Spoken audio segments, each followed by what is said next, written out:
저항이 65옴인 저항기와 전기 용량이 30 마이크로패렛인 축전기를 직렬로 연결해서 진폭이 120V고 진동수가 60Hz인 교류 전원에 연결하도록 하겠습니다. 이렇게 했을 때 용량, 리액턴스, 임피던스, 그리고 전류의 진폭부터 구해보도록 하겠습니다.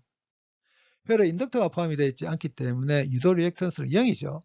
용량 리액턴스 XC가 오메가 10분의 1이거든요. 근데 여기 있는 오메가가 뭐냐면 각진동수죠. 각진동수와 진동수 F 사이 어떤 관계가 있냐면 진동수의 2파이를 곱한 게 바로 각진동수죠. 그렇기 때문에 용량 리액턴스를 이렇게도 쓸 수 있습니다. 주어지는 값 다 대입해서 구해보면 용량 리액턴스 일종의 저항입니다. 그렇기 때문에 단위 옴입니다. 88.4옴입니다. RLC 직렬 교류회에서 임피던스를 일반적으로 이렇게 쓸 수 있죠. 근데 지금 문제는 인덕터가 회로에 포함되어 있지가 않습니다. 그렇기 때문에 유도 리액턴스가 0이거든요. 임피던스 이렇게 되겠죠. 저항기의 저항과 좀 전에 구한 용량 리액턴스를 대비해서 임피던스 구해보면 106.85입니다. 그러면 전류의 진폭은 전압의 진폭을 임피던스로 나누면 되거든요. 1.12 암페어입니다.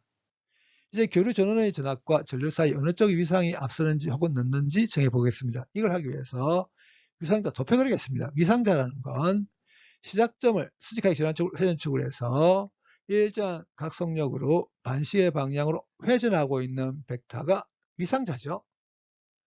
우리가 지금 다루고 있는 전류나 전압은 스칼라형입니다. 스칼라형인데도 불구하고 벡터처럼 취급을 해서 위상자 도표 그리겠습니다.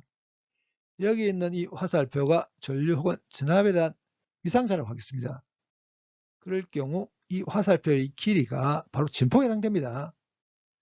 회전하고 있는 위상자가 여기 온 순간 실제 값은 y축에 투영한 이 값이 실제 값입니다. 저항기와 축전기가 직렬로 연결되어 있습니다. 직렬로 연결되어 있기 때문에 어느 특정한 순간에 회로의 어디를 선택한다 하더라도 전류가 다 똑같죠. 그렇기 때문에 위상자 도표를 그릴 때 전류를 기준으로 하겠습니다.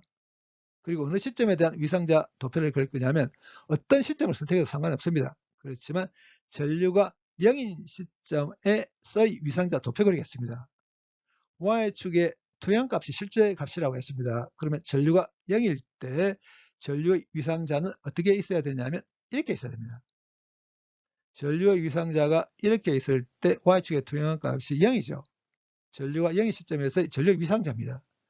저항기에 대해서는 전류와 저항기에서의 전압 사이에 위상차가 없습니다. 그러니까 전류가 0이면 저항기에서의 전압도 0, 전류가 최대면 저항기에서의 전압도 최대됩니다. 그렇기 때문에 저항기의 전압에 대한 위상자 이렇게 그려주면 됩니다.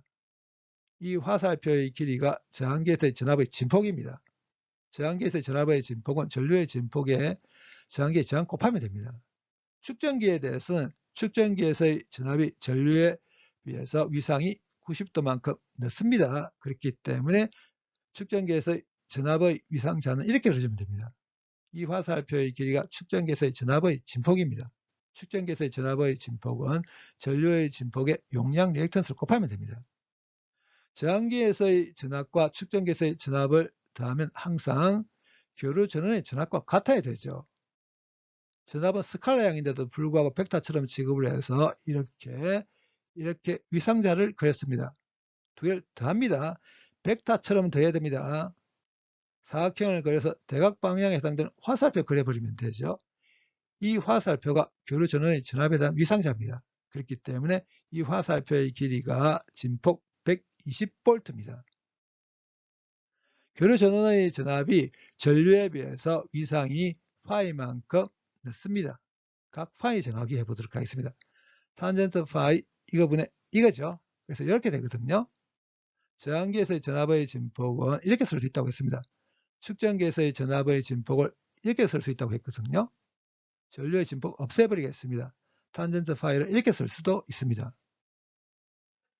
저항기의 저항과 용량 리액턴스를 대입해서 탄젠트 파이 구해보게 되면 마이너스 1.47입니다. 그러면 파이는 아까 탄젠트 마이너스 1.47에서 바로 구할 수 있죠.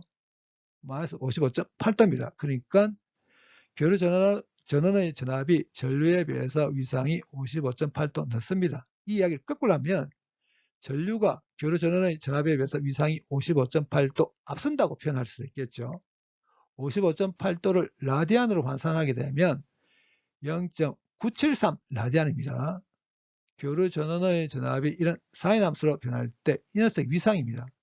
전류의 위상이 여기에 비해서 0.973 라디안 앞섭니다. 그렇기 때문에 전류가 먼저 최대값에 도달합니다.